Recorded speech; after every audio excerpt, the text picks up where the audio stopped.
Hi, and welcome. It's Plus Play Action, Mitchell Lee, Tommy Grant, and Brandon 2, and we're going to talk about Terminator, Terminator 2 Judgment Day, and Terminator 3 Rise of the Machines. Guys, how are you doing? Ah! I'm not going to do that the whole review, I promise. No, I want you to now. I said, how are you I'm doing? fine. I'm fine. Answer the damn question, Tommy. It's a good day to be alive. It is a fantastic day. Apparently, Judgment Day is upon us. If we were to believe these movies. Fantastic sci-fi trilogy to cover.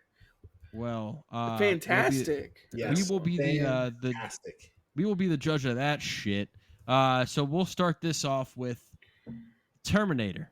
All right, released on October 26th, 1984, directed by James Cameron, written by James Cameron and Gail Ann Hurd, starring Arnold Schwarzenegger, Michael Biehn, and Linda Hamilton. And this is, first of all, $6.5 million budget, so they did not have a lot to work with, really stretched it and got the most out of it. Made $78 million. And this is the obviously the first movie in the franchise, starring Arnold Schwarzenegger as the Terminator, a cybernetic assassin set back in time from 2029, so we're just 4 years away from this future. It's upon us. To 1984 to kill Sarah Connor, because Sarah Connor's future son will lead mankind past Skynet, and Kyle Reese is going back in time to save Sarah Connor from this Terminator. And John Connor's best friend, also his father, his dad. Yeah, can you go back in time to fuck my mom? Twist of events. So, yeah, very very strange, but at the same time, you guys just gave away the plot. Like this. Well, if you haven't seen this movie by now, I'm sorry, but it's getting spoiled. Yeah, it kind of is what it is, man. I know people in my life, and I'll go ahead and put this on the table. It just is what it is. I can't really avoid talking about it. Terminator 2 is the best movie in the series as far as I'm concerned. But I do know people that prefer the first Terminator because they like the story of the first Terminator. It's a much more simple and straightforward arc for Sarah Connor, as opposed to the second one, which, again, some think is more of the focus being placed on the effects. I don't agree with that. But you still have a really good sci-fi movie with a little bit more of almost like a slasher, like Michael Myers, guy coming to kill you type. This is 100% a Michael Myers lookalike kind of movie where you just a have manhunt. Yeah, a constant manhunt. The person's constantly falling and tripping over stuff, looking back, and the villain is just slowly walking towards you, weapon in hand. This is very similar to, and James Cameron even said that this movie was kind of supposed to be like a slasher type movie. That's what he was going for. So he definitely hit it on the head. Just it was more for a sci-fi approach versus horror. The use of trucks or big 18-wheelers in both of these movies, hilarious. Yeah, we will discuss the vehicles when we get to the second movie because, good God. Brad Fiedel, I was going to say that's does more a really second good movie, job. but yeah. Brad Fiedel was he composed the score for this movie, and I think that he does a good job of kind of setting the tone as more of a horror aspect when Arnold Schwarzenegger's on screen as someone to be feared. But this was also Arnold coming off, I want to say that Conan the Barbarian was before this movie. So I actually looked this up just for fun facts, but he had made Conan the Barbarian a few years prior to this, but the same year as this movie, he had just put out Conan the Destroyer, which was obviously the sequel to Conan the Barbarian. So he had two films out this year. And then the next year he'd have Commando. So this was really the beginning of Arnold Schwarzenegger. Exactly. And you think Arnold Schwarzenegger, you think the Terminator. And he is just absolutely fantastic in this movie from the very first time you see him. And And this is the movie where you Bill get that great line Paxton. of "I'll be back." Like, just that's the line everybody knows from this movie, whether you've seen it or not. Everybody knows that line.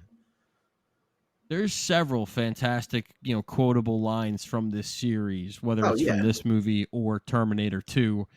But the thing that gets me about this movie is Linda Hamilton as Sarah Connor fresh and the off of Children journey. of the Corn, also, by the way. Really? So, yeah, that movie came out the same year as this. Huh. But she goes from, I mean, it's been kind of talked about a lot how she goes from, a meek waitress to Yep. fighting a Terminator to stay alive. And, we get even more of that. It's going to be hard not to, look forward to Terminator 2.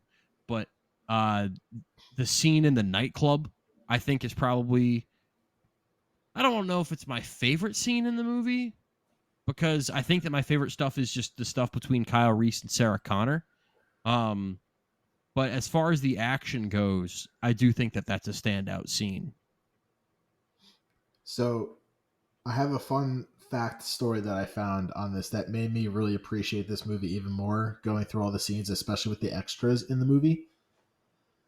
So apparently while shooting the film, James Cameron had to resort to what he called guerrilla filmmaking, which basically was a way to get around acquiring permits required to film certain scenes, like with, gunfire and all explosions and type stuff.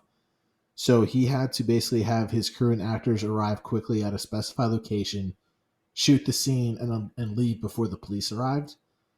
So a lot of scenes, they literally would just kind of like flash mob. They would just show up, shoot a crazy scene, and pack up and leave.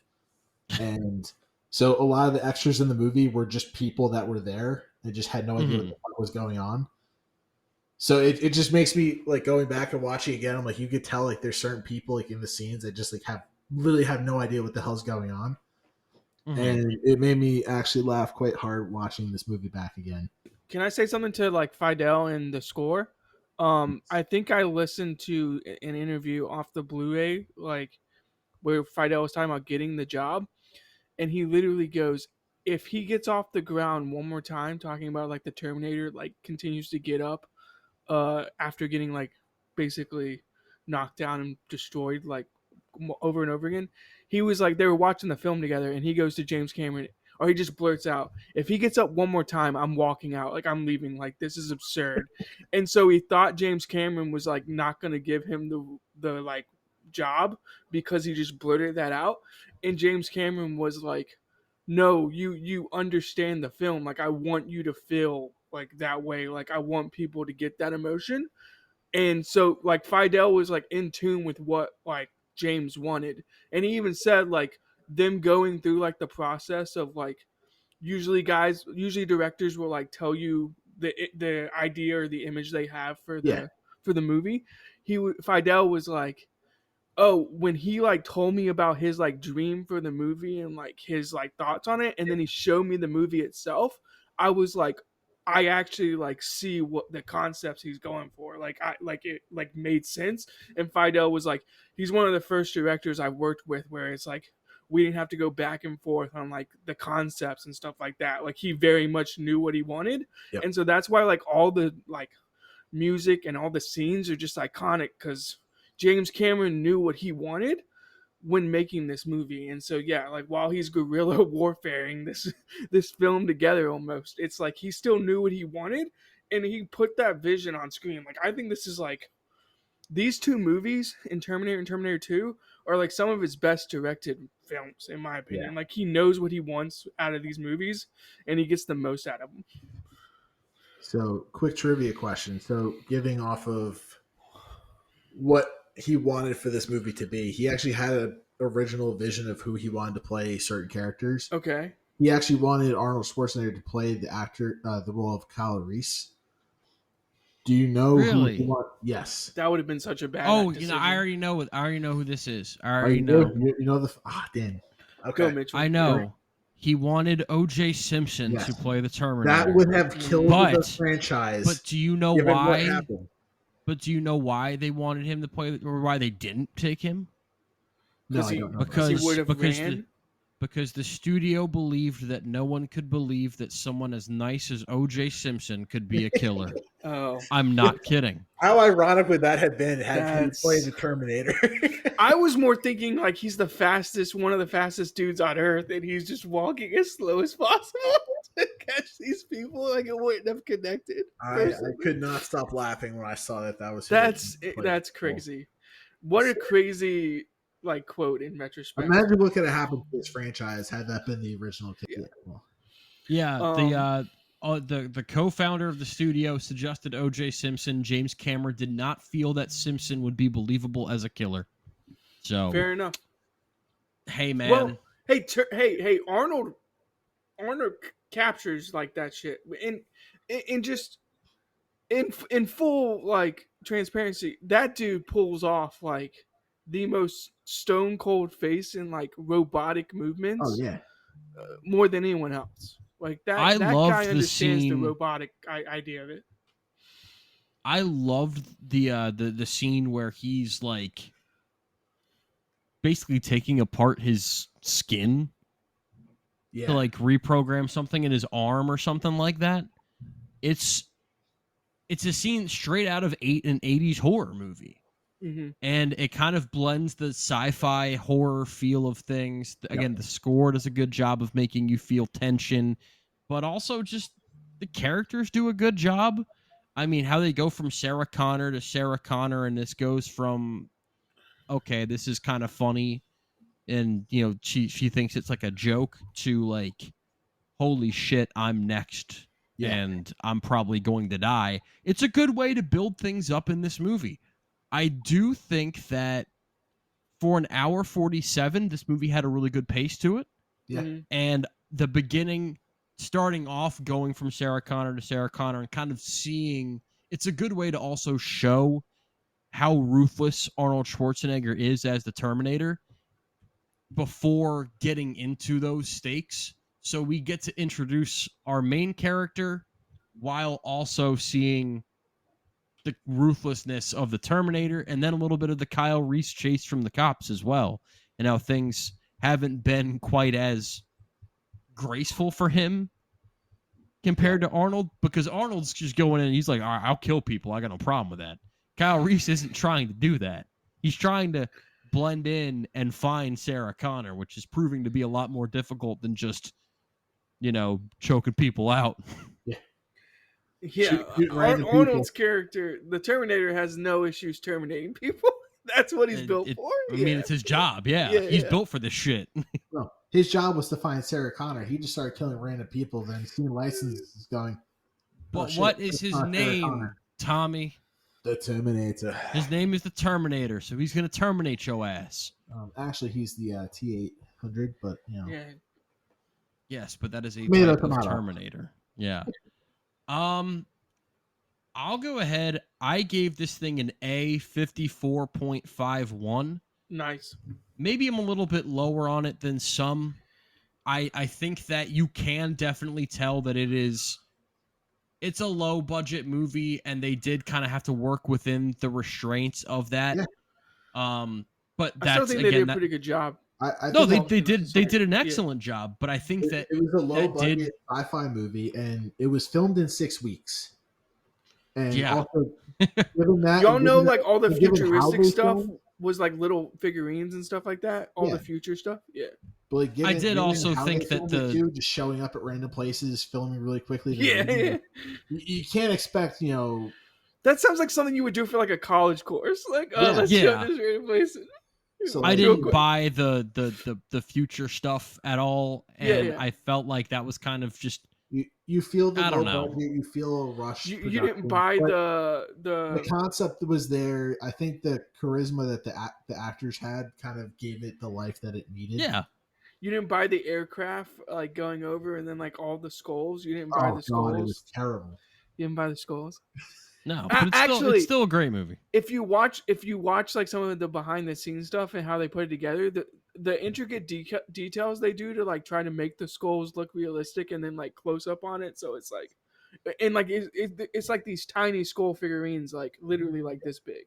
But like you can tell the difference between, like, obviously this was low budget, but you can tell like James Cameron's like, hey, you want to give me a budget now? Let me cook and Well, let me spit out perfection. Which and then, if we're being honest, when studios started to give him an actual budget, yeah, you that can man notice, has got a you can little bit notice the overboard difference. in terms of using budgets. So, yeah, I'm with Mitchell. I think it's like an A 70.1. It's a really good movie. Like it's very good. And yeah, I like the whole slasher idea behind it. And I mean, Schwarzenegger, like the Terminator on the like hit the scene on the motorcycles and just like the chases and stuff like that. Like it's all really good. And I did have the same feeling as Fidel. I was like, if this guy gets up one more time, I'm gonna fucking turn this movie off. Like it's almost too much at this point. Like, yeah, I mean there was definitely that aspect to it. Yeah, I gave it an A, 85%.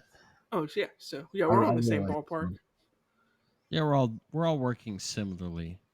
Now let's get to the one we really want. It's nothing personal, Mitchell. Not that the first one's bad at all. I mean, hell, we all just gave it A's. I mean, no, but shit. it's just you can tell. But we're talking about a different movie. Like, this was James Cameron going, "Hold my beer. Let me show you what I can give you with a good budget." And holy shit, between as you will see with my opinion on Avatar: The Way of Water as well, James Cameron is the king of sci-fi sequels. oh yeah, and I don't think that you can beat him when it comes to that. mean, so before he made this movie, he made Aliens, which I think is known that as the best alien and movie I of like the Aliens even more than Terminator 2. Yeah. Like it is sci-fi sequels. This man knows what James Cameron. Yeah, this man knows what he's doing. Like the 80s, he made Terminator, Aliens, and The Abyss, which was another well-known sci-fi movie with aliens in the ocean. Like, he loves sci-fi. He loves aliens. Before we talk about 2, did he have a fully fleshed out story? Like he was done after 2, right? Like he was like his part of the story was done, right? Well, from what I understood when I read it, is he had the ideas for 2 when he was making 1, but changed the plot of 1. Okay, to fit 2. That ended up kind of becoming the sequel. Yep. But he didn't come back for the 3rd one because I think he was working on other films at the time that he wanted to focus on. So he elected. And the studio pushed him and was like, "Hey, do you have a story for this?" And he essentially was like, "Yeah, I have a story, but I can't direct." He wanted to do it on his own time, and the studio didn't want that. So obviously, they parted ways for that. Okay, because James Cameron feels like the type of guy to flesh out world build, bring some stories together, and I think that's what we can touch on. Mitchell is his storytelling in this movie in particular. I don't really understand the effects or the leading part of this movie, because his storytelling in this movie is elite in my opinion. Like his world building and his storytelling is elite. It might be some of his best work. So this thing, again, written, directed by James Cameron, starring Arnold Schwarzenegger, Linda Hamilton, Robert Patrick, Edward Furlong, and this was a much bigger budget, between $94 and $102 million, and it made $500 and it made $520 million and was the highest grossing movie of 1991 as a result. Not only was it the highest grossing, but adjusting for inflation, this is the 2nd highest grossing R-rated action movie of all time. Do you know what the first one is? You said action movie, R-rated action. Okay, so you said 2nd highest grossing R-rated action film at the domestic box office. Adjusting for inflation. Is it The Matrix Reloaded? Nope.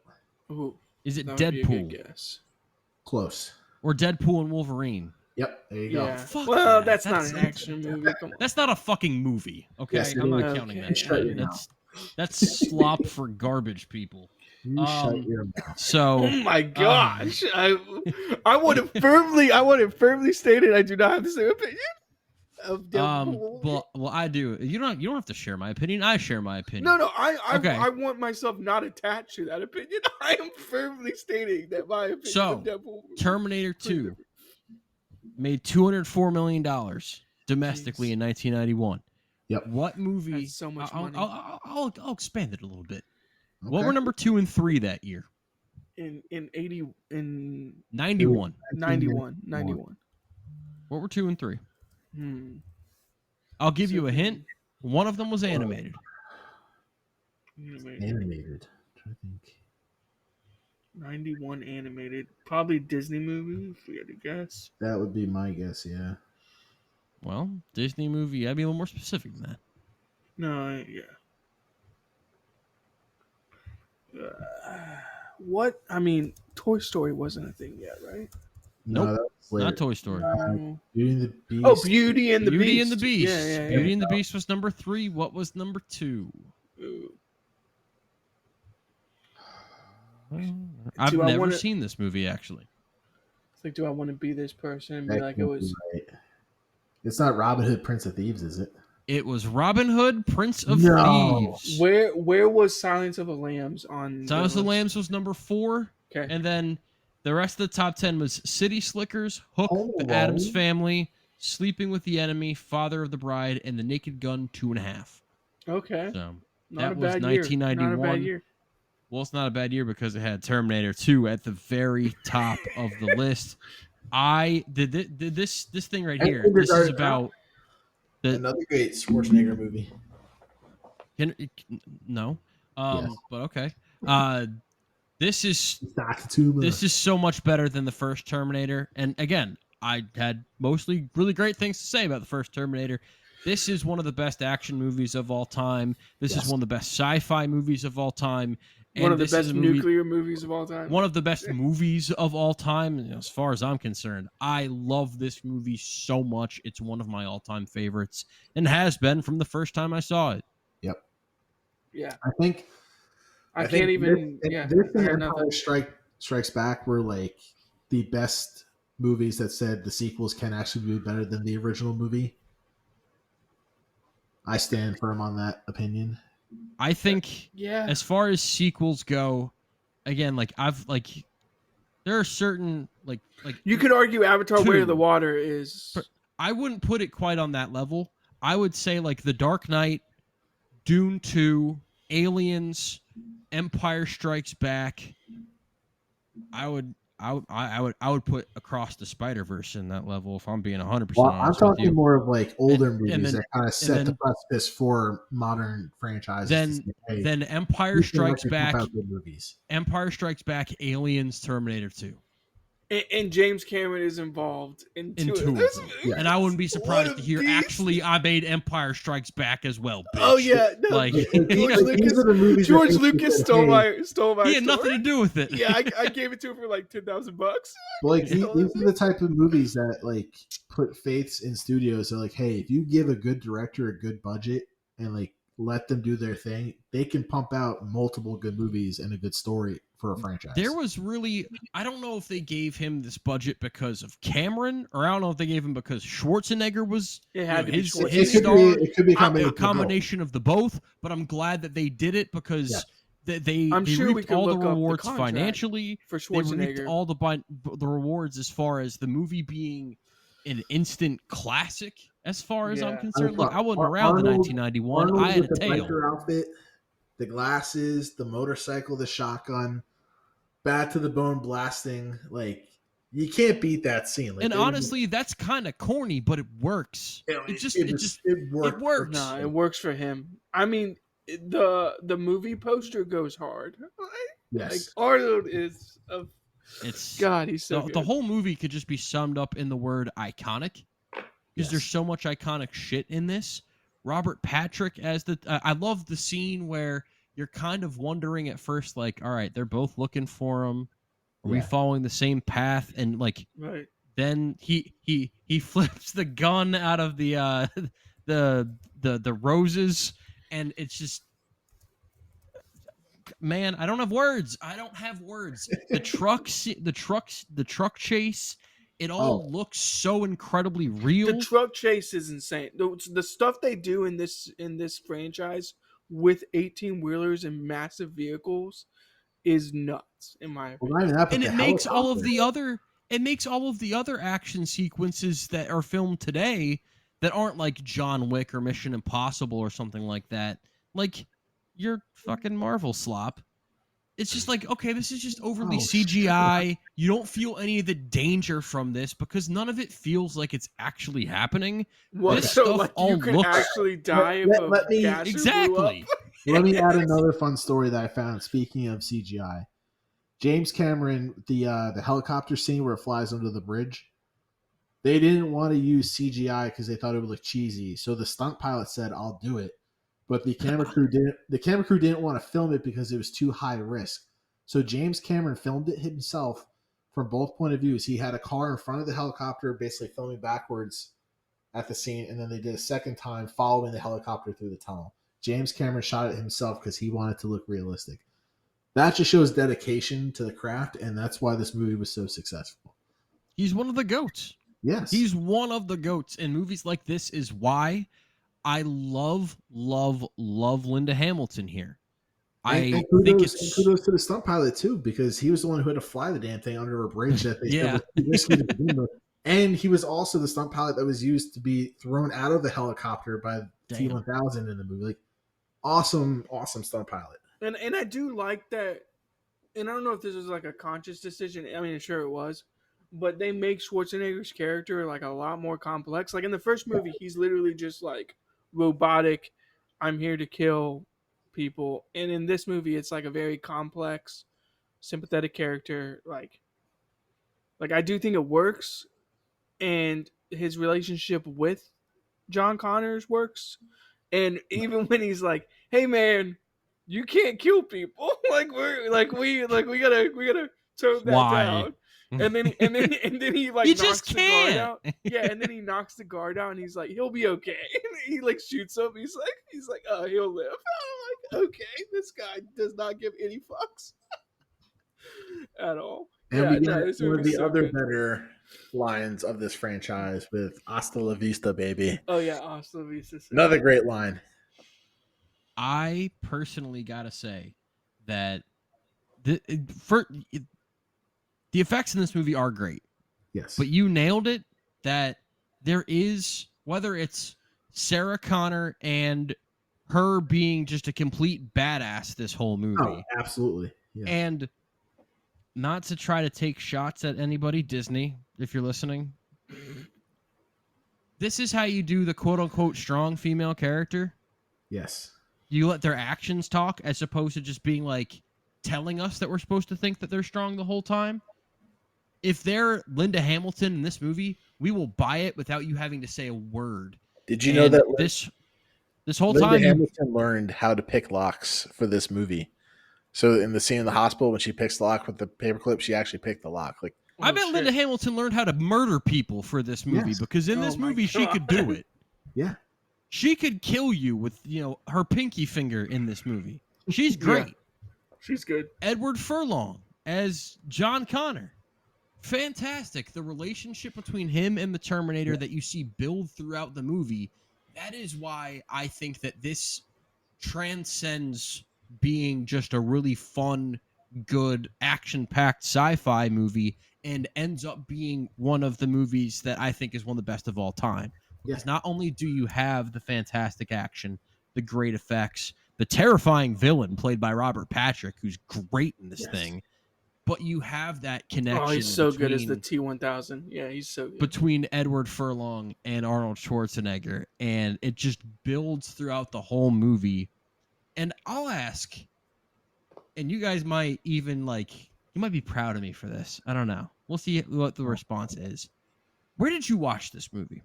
Not like what part of your house. Like, where did you watch? Did you watch the DVD? Did you watch it on Netflix? What'd you watch? Oh, I bought the Blu-ray in preparation for this deep dive. I have all 6 movies on Blu-ray. Okay. Do you know what? I'm so sorry. You have all 6. Well, I mean, it was like $15 for all 6. So. Oh wow. Yeah, Tommy, where'd you watch it? I can't remember if it's on Netflix or Peacock, but streaming. Okay. Really? Because I can't find any of these other movies. No, I'm just kidding. But. I have, for whatever reason, I have the first 4 movies. Like, someone got me like a box set. No, not on VHS. Like, someone got me like a box set of Blu-rays like 4 years ago for Terminator. And I already had Terminator 1, Terminator 2, and Terminator 4 on DVD. So I have, but the Terminator 2 that I have, like just the Terminator 2 DVD on its own, is the director's cut. Oh yeah. Ooh. And so that was the first version Is that what you of were Terminator. asking? That was I the watched first the version. extended director's cut, Okay, baby. I because- watched all of it. Because I watched the director's all of cut. it. That was the first version of the movie that I had ever watched. And then I watched this Netflix version, which was the first time that I wasn't watching the extended version. And I might Bro, the be extended coming version's around nuts. on director's Whoa. cuts I because don't even hold want on. to Because- watch the original. The extended version because is nuts. the original is, I mean, the original version is still A+, Hall of Fame, all that stuff. Oh, he's But gonna hate there me in a is second. there is some extra stuff in this movie with So like what you're as far saying as is like that a chip sometimes in the head that Brandon, I don't know, did your scene involve like a detailed scene in like them like taking a chip out of his head and but it's not like a 2-minute scene. It was like because on Netflix it's like a 1.5 2-minute scene. On the director's cut that's like an 8-minute scene. Yeah, And I want to say it really adds more. I So want to what you're say this s- was what like you're saying, Mitchell, is that sometimes movies that have an extended edition are better than the original. I don't want to hear it. I will continue to live in denial that the theatrical version is the one that I should be judging, and it is the one that I watched for this. However, I unknowingly watched the director's cut version And first, you just admitted that it's better. and it was I just an want to hear you improvement. say that I think Lord of the in Rings the extended case edition is better than the original, despite you haven't watching it. in the case of Peter Jackson and James Cameron, their director cuts are better. Yes. But yeah, There's there's movies. directors There's movies that I'm should sitting not in have here that like ability. Yeah, Mitchell I still saw- refuses to watch the extended edition because it can't possibly be that much better. Yes, it I can. think one of these years I'm gonna have to watch the Lord. And of now the that Rings your extended opinion version. of the extended edition, I bring that up. on I bring director's that up cut because is that much Affleck. better, eat your words and watch Tommy, the extended editions. I bring that up because Mitchell's been telling me to watch The Town forever, and I finally watched it this year. And I watched the director's cut, and it's awesome. Yeah. Like There's apparently there's a director's cut of there's a Argo as well. There's a 5-hour cut of The Town, Mitchell. Okay, I don't need that shit. I don't need 5 hours of Ben Affleck I mean, going. it never. I'll whack It you. never Like got that's anywhere. not the movie, But there's a 5-hour cut of. Yeah, The that, Town. But that's there's not a also movie. like I watched The Sitter on HBO Max. They're like, "Do you want to watch the director's Oh. cut?" I'm like, "Fuck no." No. There's the director's cut of Sucker Punch, and I'm like, I feel like I got sucker punched watching the original version. Why would I want to watch more? So I watched the director's cut of both of these movies, and then I don't think I had the option for the third one. I don't even know if there is one.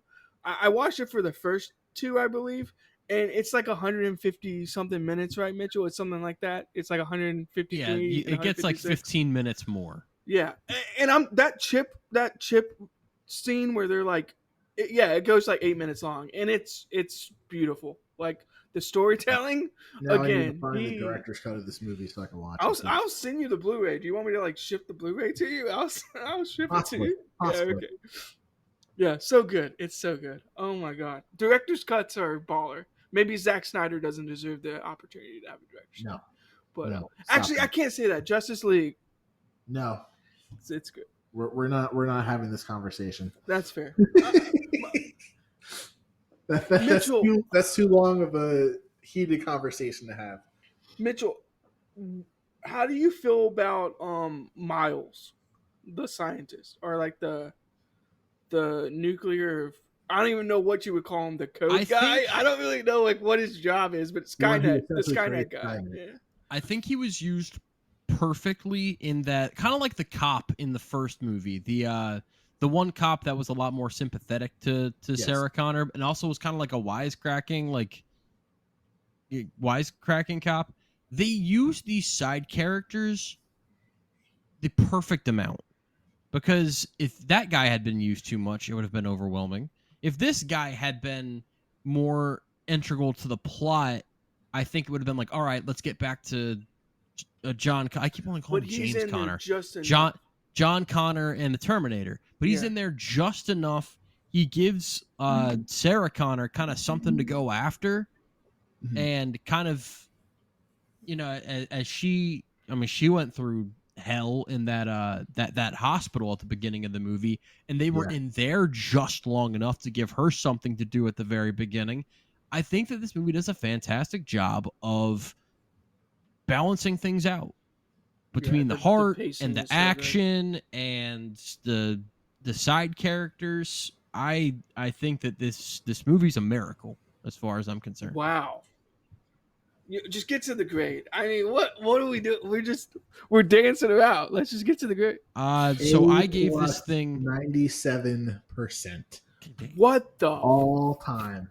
Okay, so I'm gonna come off as a hater. Oh, I know, yeah. Oh, I gotta look at my Hall of Fame. Oh no, Brandon! I command you to go next, Brandon. This is the top of my Hall of Fame behind Lord of the Rings. I just want to make sure because I haven't updated my letterbox in a while. I will update it, Mitchell. No, you haven't.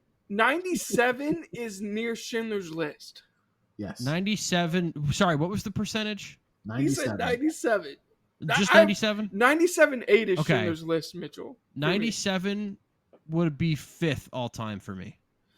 97 would be 4th. 97 would I be can't 4th. even, but the thing is, I can't blame you at all. I'm not going to be like, oh, you're stupid. I just hate that mine is not that. So I'm going to be seen as a hater. So I don't think, I'm glad I watched Sinners in this year. I don't think it's better than Sinners. Well, I'm going to go A plus 80.0. It is really close to Sinners. You got to remember, like, they're very different genres. No. Very different genres. Very different genres. Mitchell, I love Sinners. And that I love Sinners too, but Sinners ain't. No. Okay, but Mitchell, I have Django at 80.9. Like, I personally think I love this movie. I think this movie is awesome. I can't even get Django that high. It's one of James Cameron's like best director jobs. Best directed movies, but also I think this movie is a 80.0 for me. Cinematic history where it kind of said, "Hey, sci-fi movies have a place in the action world, and it can actually be good movies."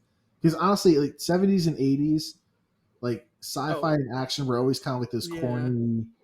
Weren't really taken seriously. They were Star Wars or Star Wars ripoffs. Yeah, and I think this is what kind of put sci-fi on the map of, hey, we can actually do some badass, good stories with this genre.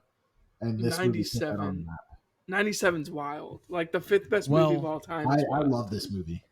I say that, but I have this as like the 20th best movie of all time or something like that, in my opinion. Yeah. At this moment, this movie sits at number 16 for me. It is in the Mitchell Lee Movie Appreciation Hall of Fame. And I gave it a higher grade than Brandon because I have it only slightly. I have it at an 81.24. Oh, then what are we? We're bitching. We're pulling straws. Like, what are we? Yeah, I just don't have Sinners that high. But if I told you the movie that was directly above Terminator 2, you might stab me, and rightfully so. No, you got to tell me now. Look, you know I don't give a fuck about the percentages. I just make up numbers to make you guys happy. No, 97. But at the end of the day, this is awesome. An A+ movie through and through. If you think, but like if you genuinely think it's like the 5th best movie of all time, I can't even argue with that. No, I can't argue because it's one of the greatest sci-fi movies of all time. Yep, and we're just gonna sidestep what is it next to? Like seriously. No, it's no big deal. I mean, what is it next to? It's just above Pulp Fiction and The Lord of the Rings: Return of the King. What is above it? What is above it? Seriously? I'm sure it's not Silver Linings Playbook. No, not me. But I have a weird thing with that movie. That's just like that's a personal thing for me. That movie is about mental illness, football, and love. That's like half my personality right there. I texted you over Thanksgiving. I added another movie to the Hall of Fame. I put mental illness, football betting, and love. And it's in the movie, so all of and it's a movie, so you know what? You got all the bases there. I want the audience to know. I texted the group over Thanksgiving and was like, I put another movie in my Hall of Fame. I have Cool Runnings in my Hall of Fame. It's probably not going to be in most people's Hall of Fames, but I think Cool Runnings is like an exceptional like story, like from a sports movie, and also Hans Zimmer's is literally the GOAT. Like Hans Zimmer is the GOAT. So. We're gonna have to come up with about like 10 or so sports movies that aren't Rocky, and then come back to Rocky. because I know that was one that you wanted to go down was top That sports almost movies. certainly will be in like some of the Rocky movies. I think will be in the Hall of Fame. Well, speaking of Hall of Fame, let's talk about Terminator 3 Okay. Rise Let's not of get the crazy. Machines. This is the return to the Terminator franchise. We had it was 84 to 91, so that's 7 years. And then we had 12 years between 2 and 3. This is directed by, I don't know, Joe Bullshit.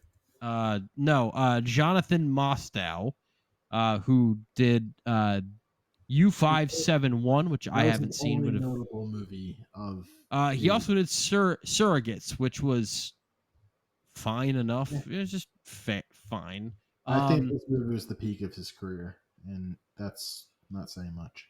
So it stars Arnold Schwarzenegger, Nick Stahl, Claire Danes, Kristana Loken, and released July 2nd, 2003, and it had a budget of $187 million, made 433. So good for Terminator. I mean, honestly, a movie to be profitable, it's got to make about 2.5 times its budget. So yeah, so it made money, but I don't know. It might have lost a little bit of money. Yeah, I'm not entirely sure. I honestly thought it would bomb, right? Because it's such like it's not James Cameron, so. But it's still Terminator, and so people were still very. And again, the most recent one was Terminator 2. So people were still very interested to see what would happen. And this movie was the number 8 highest grossing movie in North America of 2003. Can you name the, 5 movies that outgrossed it that summer? 2003 movies? 5 of them. I know a few. Lord of the Rings, Return of the King is definitely one. That did not come out in the summer, so you would be wrong. No? That came out in December. Yeah, that came out in December. Oh, that's right. The 5 summer movies, because this came out Finding Nemo 4th of July. Pirates, I know came out that year. Finding Nemo was number 2. Pirates of the Caribbean, The Curse of the Black Pearl was number 3. What were 4 through 6 that year? All summer releases. I'm trying to think what other movies came out that year. Yeah, I am too. I'll give you a hint. I mentioned one of them earlier. Matrix Reloaded. Matrix Reloaded. Okay. That was number 4. I so bad wanted. I wanted so bad to be School Rock, but it's not. No. School Rock was also in the fall. Came out that year, but I don't think that was on the list. X2. That was number 6, and then the other one is kind of an odd one. Bad Boys 2. That's all. Good guess, but no. Dang. Well, I know it wasn't Elf because that's a Christmas movie, but correct. Yeah, but Elf did make more than Terminator 3. Okay. Let's see. Bruce Almighty. Bruce Almighty. Oh yeah, but that's such a good movie. $2 million. That's a good movie. It's mid city, but yeah, it's not great, Brandon. It's a good like B plus A minus movie. It's in that C plus range. Maybe that might be generous. Okay, so Terminator 3. This thing here is about. Well, it's a little bit. They said a TX, and this is a Terminator, but this time it's a woman. It's a different Terminator. They sent it back in time to. So I have a problem with the name. Get John Connor. Sarah Connor's not in this one, by the way. Yeah. First Terminator movie without Sarah Connor. Without James Cameron and Linda Hamilton, and you definitely feel it in this movie. What do you think died the of Rotten leukemia. Tomatoes score for this movie is? Like 78. Yeah, like 78. Sorry, Tommy. What did you think it was? Somewhere in the 60s. 67. It is 70. I thought you guys were going to be considerably lower because you don't sound very high on this movie. I mean, given the standard of the second one, that like you have, it sounds like you don't like the movie, so please explain. Like the original is the original. It's kind of like that classic movie. Granted, it had a low budget. all that said, it was still a good movie. The sequel set the bar so damn high that I think no matter what was produced after that, you weren't going to have that same reaction that you did with the second one, just because the quality was so good. And the early 2000s were entering the era of like everything is starting to use CGI. So you're not going to have that realistic effect that they really amped for in the first two movies. You don't have Linda Hamilton, who, again, perfect female hero character. You don't have James Cameron, legendary director. You have this kind of, honestly, a nobody director at this point. Like, not to shit on the director, but like he's not he had no big movies that was like, oh, at least James Cameron's being replaced by someone of like a big name. It was just kind of some random guy thrown into the mix, and it just didn't hit the marks, I don't think, and I think that you definitely feel it. I think I need to sum this movie up pretty quickly. Arnold's good. The rest of the movie's mid. Yeah, I mean, I don't know if I can Arnold quite kind of say made the that. I liked Claire Danes. I thought she was decent. I think that Nick Stahl as John Connor is just kind of a generic action hero type. Yeah. I didn't really see too much in him. I thought that the idea of the TX was a good one. Yeah. The actress was not the best. And I just think that they just kind of ran out of ideas until I liked the way this movie concluded. Yeah, and the I was good. very low on this movie until the card that it pulls at the end I thought was a very interesting one, and one that I thought actually took some balls to do. I did not expect the ending of this movie. I think there's a few good action sequences. I think the one with the crane was. I mean, there's some fun to be had. It's not a terrible movie by any means, but Tommy, you nailed it when you said that the standard had been set, and this was nowhere near that standard, and you can tell pretty early on that it's not going to be. But even from a story standpoint, the standard's not there. Like, I just don't think they had enough. But honestly, like that's the thing. That's the one downside to franchise. That's why I asked if like James actually wrote it, because it feels like it just doesn't feel like a movie. This was written by the duo of John Brancato and Michael Ferris, and to their credit, this is much better than the movie they would go on to write in 2004, which is Catwoman.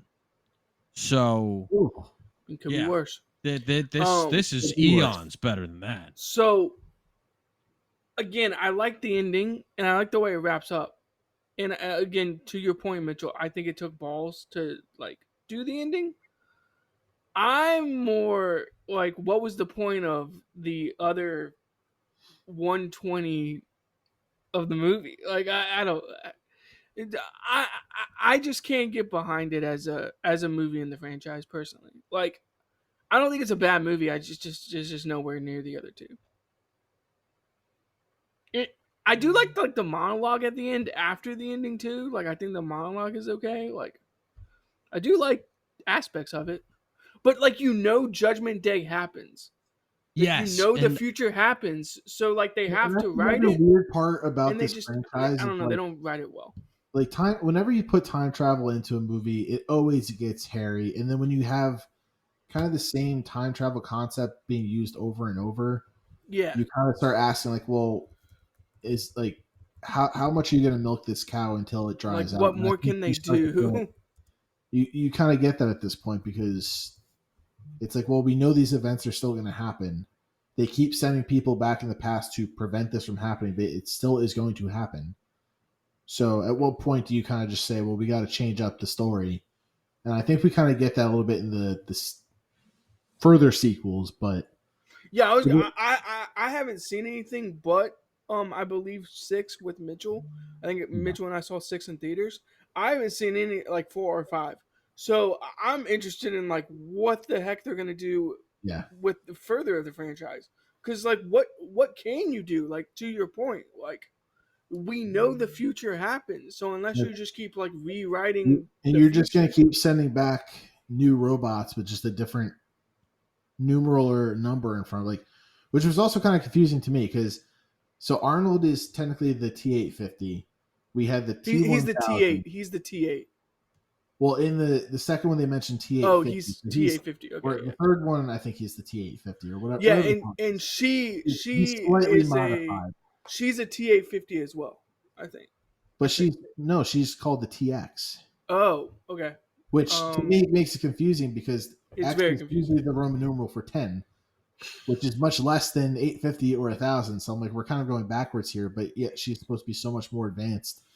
I think they got to like alphabet at that point, or like Roman numerals. I Like don't know. they made so many versions of the Terminator that There's no difference to the plot for me. It was just a weird little nuance. And I'm like, why would they go with this instead of maybe like the 2000 or whatever the hell they want number they want to throw in there? And I just no, you're right. It says TX. Honestly, I knew she was a TX, and even then, I saw this movie like an hour and a half ago, and I'm just like, whatever. Like, Yeah, I'm not into it. Like, but it was still a good movie. It was the low point of the trilogy. It had a solid ending, which was good because a lot of trilogies. now I want to see 4 and 5 because you're saying this is the low point. It doesn't get worse than this. No, it's the low point of the first trilogy. Oh, the first trilogy. Okay, I see what you mean. Okay. Like, it was still a solid movie. It had a decent, pretty decent ending, and that kind of allowed it to have further films because a lot of times when a movie just flops at a ending of a trilogy, that's kind of where it dies in the water. So the fact that this had a good ending to it allowed it to be like, well, we can still keep going and make more movies out of this because people still want to see it.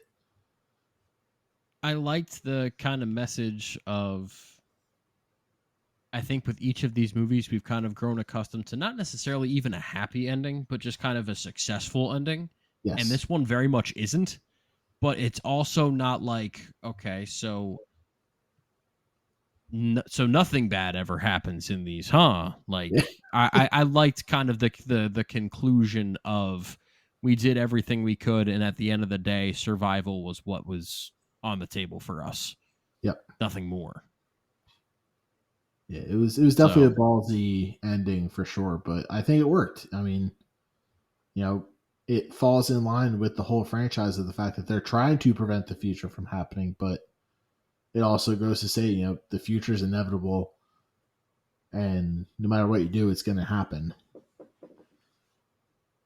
But yeah, it was still a fun movie. I liked it. All right, you guys want to grade anything it? else to say before we grade it? Because I don't really have much else to say on this one. The one thing I'll ask, since 4, 5, and 6 are technically like a revamping of the trilogy or like a new trilogy, how I guess we'll get to it when we get to those movies. I'm just interested how you bring back the Terminator. It's not even a revamping. Terminator Salvation is kind of a, I don't even know how to call it. It's kind of like it's its own standalone movie in a way. Yeah.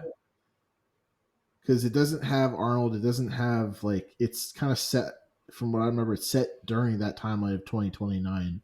Okay. During the war, or right before it happens. Oh, so it's set in the future. Okay, so again, from my remembrance, there's other things you can do with this. Like I get like the path you can do like other things, but at the end of the day, like we know Judgment Day is going to happen. Yeah. Like, and what they decided to do with Arnold's character, like, how does the franchise continue? Yeah. I guess we'll get to it. Yeah. That would be more spoiler for me because I haven't seen him. So yeah, that's fine. That's fine. I'm confused by the ending of the trilogy, even though I think it was ballsy and it was actually well done. I'm confused by the ending of the trilogy because then you're like, let's bring the Terminator back. Like let's just bring it and back. Off of that, they did more than just the movies. They actually had a TV show, the Sarah Connor Chronicles. Oh, of course they did. Mm-hmm. So there's that in between 3 and 4. I believe so. Yeah. So we should watch the entire Sarah Connor Chronicles. Yeah, I'm not doing that. I'll go ahead and grade Mitchell. C plus, 12.5. It's just slightly above average movie. Arnold's really good. I like Arnold. Yeah, Arnold made this movie for me. I gave it a B minus 35%. When he goes talk to the hand to the gas station guy. Not too bad. Funniest scene in the entire movie. Give me a close. I'm gonna be right in the middle of you two. I'm at a C plus 80.30. So literally right in between the two of you. Which when Brandon said C plus, I was thinking, all right, that sounds about right. And we're just we share a very similar brain when it comes to these movies, and I'm very curious to see if that extends to the other sequels, because Terminator is kind of known as, all right, there's one and there's two, and those are classics. And then out of the sequels, there's one or two that you either like or just kind of think are okay, and then two that you hate. And it varies very differently. There are some people where Dark Fate, that's the one that they like the most, and they're like, oh, I hated Salvation. There are some people that say that, I actually liked Terminator 3. Genesis is the one I hate the most. It just kind of varies. The only thing that I haven't heard anyone say that Genesis is their favorite. That's the only opinion that I have yet of the sequels. That's the only one I have yet to hear. So I'm very curious when I go back, and I've already done some rewatches. I still need to rewatch Dark Fate. What we feel about Salvation, Genesis, and Terminator Dark Fate when we get to those next week. I'm excited to do so, and we will be right back here next week to talk about them. Bye.